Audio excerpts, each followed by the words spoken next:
Good morning and welcome to Dundee. I'm on a little adventure today, a little adventure to seek out some of the greatest literary work that the United Kingdom has ever created. That's right, the Beano and the Dandy.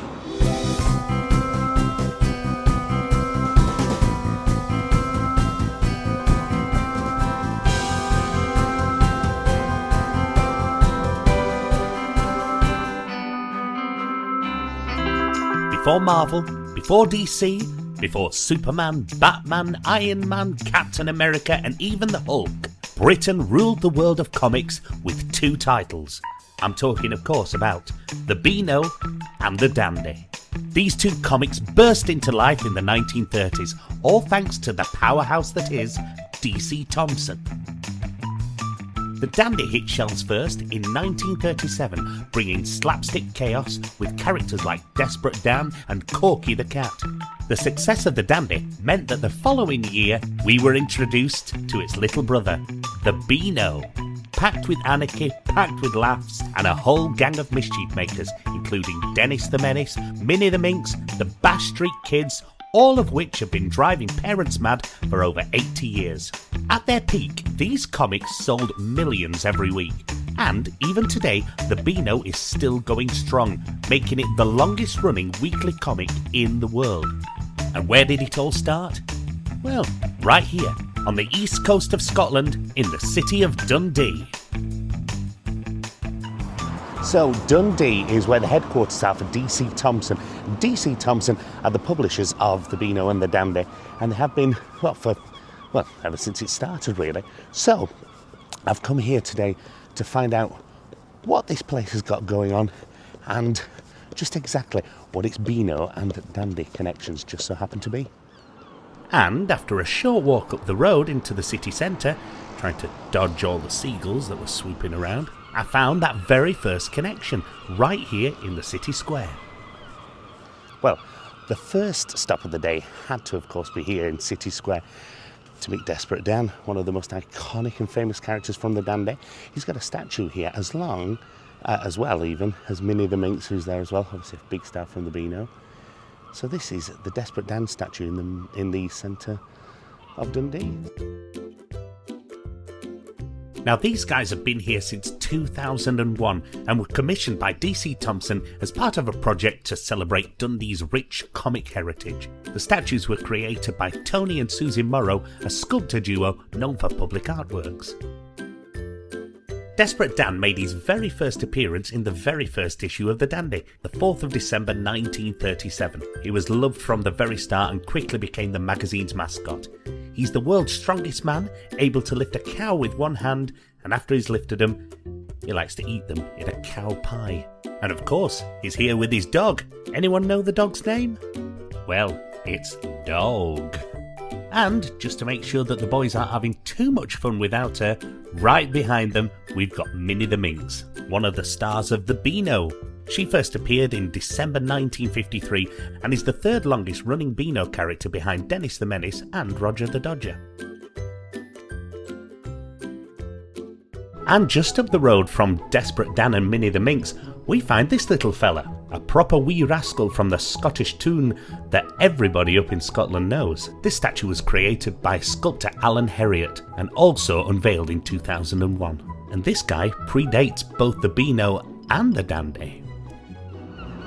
And here's another iconic character from the DC Thomson range. This is Oor Wullie. Oor Wullie. I can't even say it, it's a Scottish thing.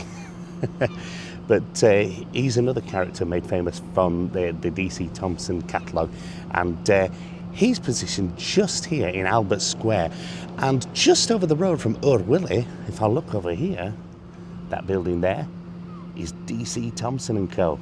That is the publisher of the Beano and the Dandy, and of course Oor Wullie. Oor Wullie is a mischievous young boy known for his spiky hair, dungarees and his iconic upturned bucket. He's a cultural icon up in Scotland, appearing weekly in the Sunday Post alongside the Brooms. And, as I said, he's the old boy in town, debuting in 1936, a full year before the very first issue of The Dandy was released. Well, it's ridiculously early here in Dundee, but Last night I was on the overnight Caledonia sleeper train, and it got me here quite early. In fact, I made a video all about it. If you want to know about the Caledonia sleeper train, there's the link. But it's quite nice being here, Swirlby. It means I don't have to be embarrassed with the camera out in front of people because there's nobody about. And also, it means that I can see Dundee in literally all its glory first thing in the morning. And it's a beautiful, beautiful city. I'm heading now anyway to a particular street. Now this street has been recently renamed after a particular street from the Beano, where there's a school. Yeah, you've clocked it already, haven't you? The Bash Street Kids first appeared in the Beano in 1955, and the original title for the comic strip was When the Bell Rings, but it was quickly changed to the Bash Street Kids in 1956 and has been a regular feature ever since.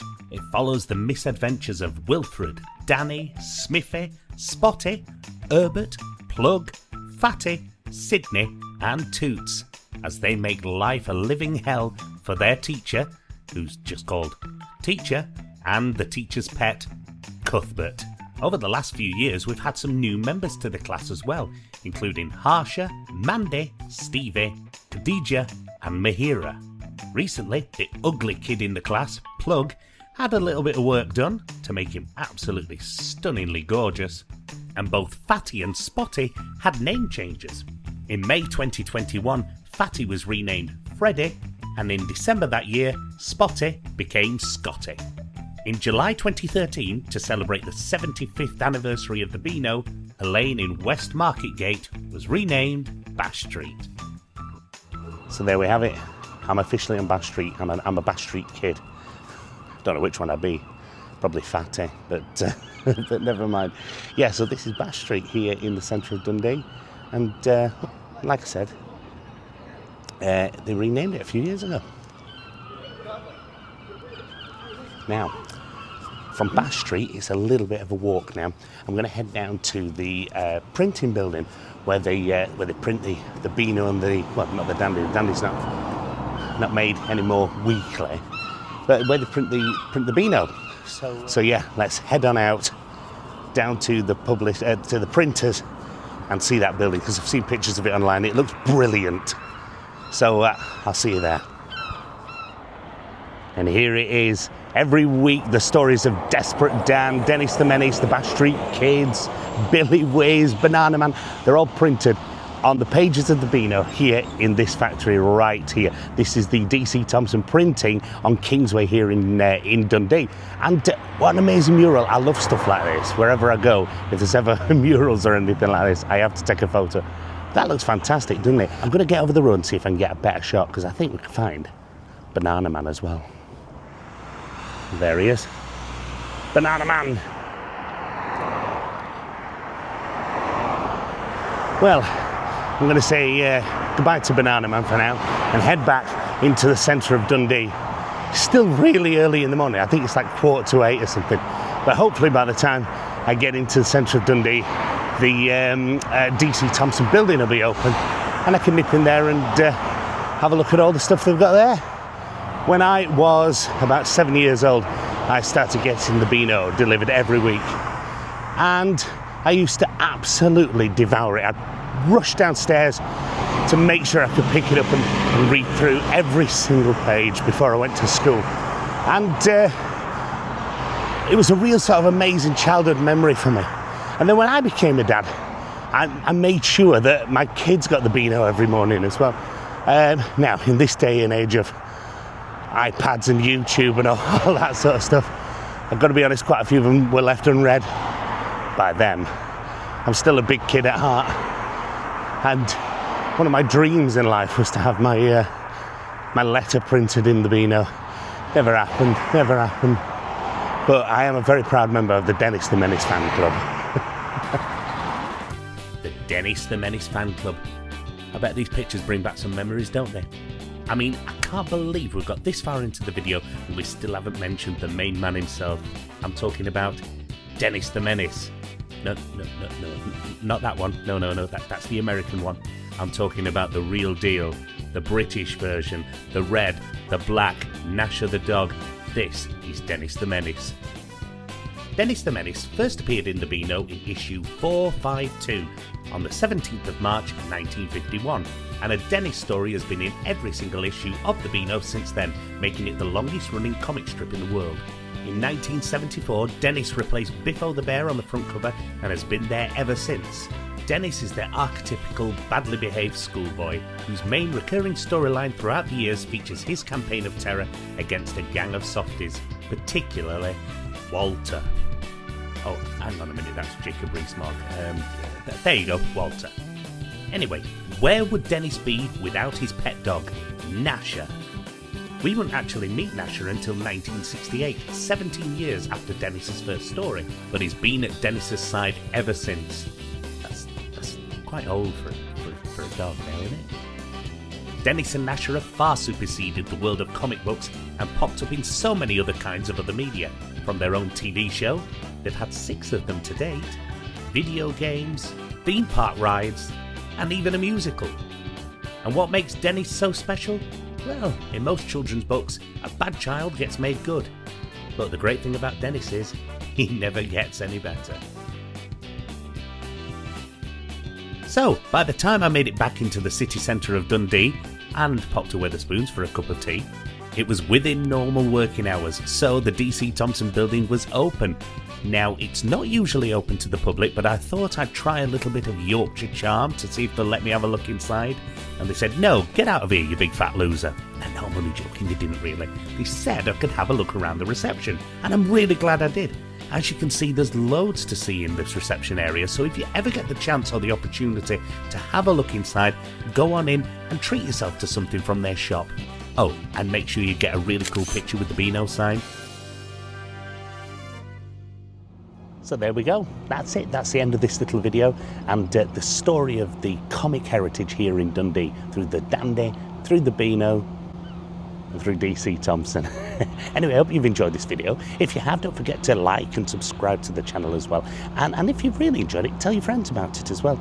Anyway, I'm going to head back down south to the north, and we're heading down south back to Yorkshire now, jumping on the train. But I hope you've enjoyed this video, and maybe next time you're reading the Beano or reading the Dandy, if you can find a copy of the Dandy nowadays, then you'll think of Dundee in this video. I'll see you later. Thanks for watching. Bye bye.